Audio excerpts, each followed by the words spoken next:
easy. Dallas Cowboys set to open their season Sunday night in Los Angeles against the Rams. Our first look at Mike McCarthy's Cowboys and Dak Prescott's and Zeke's and Jerry's. All right, you get it. I'm going to stop.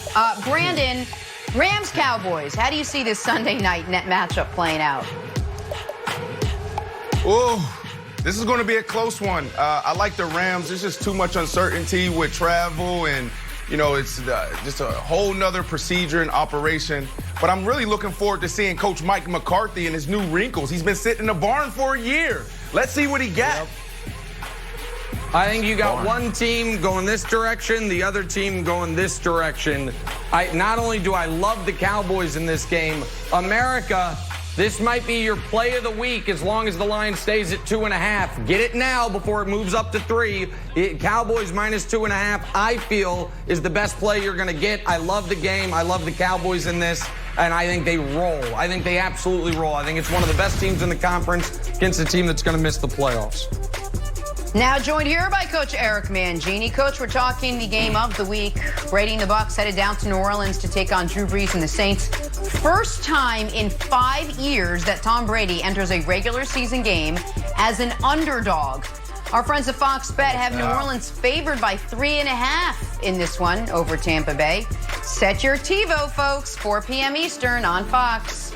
Brandon, though, let me start with you. What is the key to this game, Bucs Saints? Ooh, let me see. Let's start. There's 3 keys. Let's start with the first one.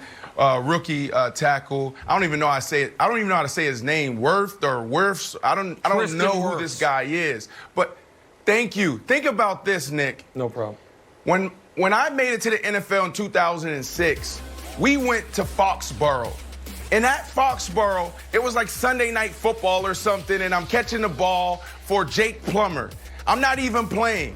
And he's throwing me the ball, and I'm catching it, I'm tossing him back. And then all of a sudden, fireworks took off. And I remember just being in awe, like, wow, I made it to the NFL. And all I heard in the distance was Jake Plummer saying, Brandon, Brandon, Brandon, focus. And I was like, oh, snap, okay, we have a game. So think about being the guy that has to protect Tom Brady, the GOAT. So this is a thing that we all need to watch, okay?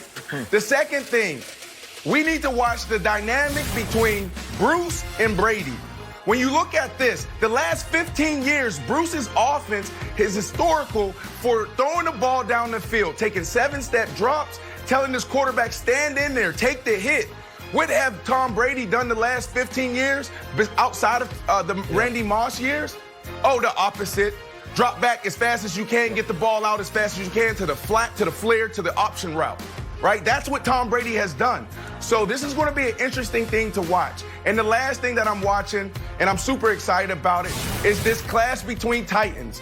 Coach Todd Bowles, awesome defensive mind. And then Coach Sean Payton, play caller. Coach Sean Payton is going to throw so many formations, so many different motions at Coach Bowles. Coach Bowles is going to do the same thing over and over and over again, but he's going to have 1 or 2 wrinkles. So I'm excited to see these 2 geniuses on full display come this weekend. This is going to be a big game, and get your popcorn ready.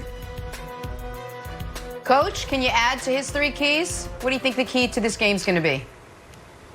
Yeah, first of all, I'm so excited to watch this game. This is continuity versus change. This is what could have been in New England if Tom Brady had stayed. You know, New Orleans staying with Drew Brees versus you know, overhauling the system. Yep. and how that's going to work. And what's going to be most interesting to me is how they use Tom Brady. Whether or not this becomes Bruce Arians' system and Tom has to learn it, or whether or not Tom gets to add or use the majority of the system that he's comfortable with. And when you bring in a player for a limited amount of time, and Tom's there for a limited amount of time, who's achieved at a high level, the best chance for his success is if he does what he's comfortable doing, because then he's got answers to the questions, and he knows where to go with the football, and he knows how to solve whatever problem anybody can come up with. And there's going to be a bunch of problems in game 1 of the season. Now, if he's learning a new system, and look, that's not a knock on Bruce Arians' system, and it's not a knock on Tom Brady's ability to learn. But when you have to go through a learning process after 20 years, you're not going to have quick answers. So if I was New Orleans, I would test Tom as much as possible. Pressure him, and see whether or not he can figure out where to go with the ball. And that seems like it shouldn't work because it's Tom Brady, but it's not Tom Brady in a place that he's comfortable with. So that's what I want to see from the Saints.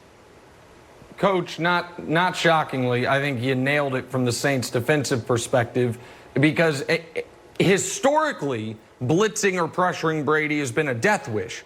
But the last 3 years, he's gone from the greatest quarterback ever in the face of an extra rusher to decent to below average to last year was downright awful in the face of an extra rusher, was throwing the ball away with total, I mean, not just regularity. It looked like his first read was the ball boy on the sideline if you sent a blitz at him. And my question, Coach, would be, you're talking about the different ways that the Brady system or Arians system.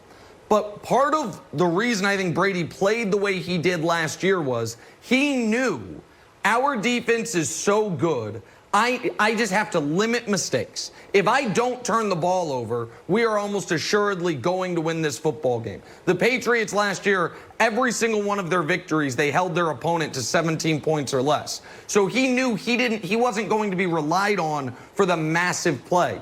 I think Tampa's defense is a little underrated, but it's not the Patriot defense of 2019 coached by Bill Belichick. So do you think Brady's going to be willing to take those bigger shots as far as getting hit and the bigger shots as far as pushing the ball downfield for a team that is going to need more explosive plays than the Patriots have the last couple of years? Well, I don't think Tom should be anybody besides what Tom has been really successful doing. And when you start trying to be something else, you start trying to do something else, it doesn't work. You brought Tom Brady in to do what he does really well. And last year against the pressure with a lack of success in a system that he knows, that's a concern. When you don't understand and look, it won't even be Tom not understanding where to go with the ball, but does everybody else understand it? Is everybody seeing it the same way? Do the answers come quickly as you get the different exotic looks? And one of the things that you can say about Tampa Bay last year is they were hurt by the turnovers more so than anything else. So if Tom protects the ball, they maybe go from 7-9 to 10-6 or 11-5. I think that was a big part of why he came in. The other thing you could see from Arians tonight is them running the ball quite a bit. He's not afraid to get big, and he's got a lot of good tight ends. He could get in 22 personnel, which is 2 tight ends, 2 backs, or 13, 3 tight ends, and try to run it down New Orleans' throat too. He's got multiple backs that can do that, and he's got multiple tight ends that could do that as well. Kevin Wildes. Coach, how do you think Brady's gonna use Gronk here? I know that Mike Evans has been dealing with a hamstring, so I feel like one of his sort of little security blankets, I always got Mike Evans there. Mike Evans might not be there. Leonard Fournette just showed up. They just met each other the other day. So do you think this bodes well for Gronk?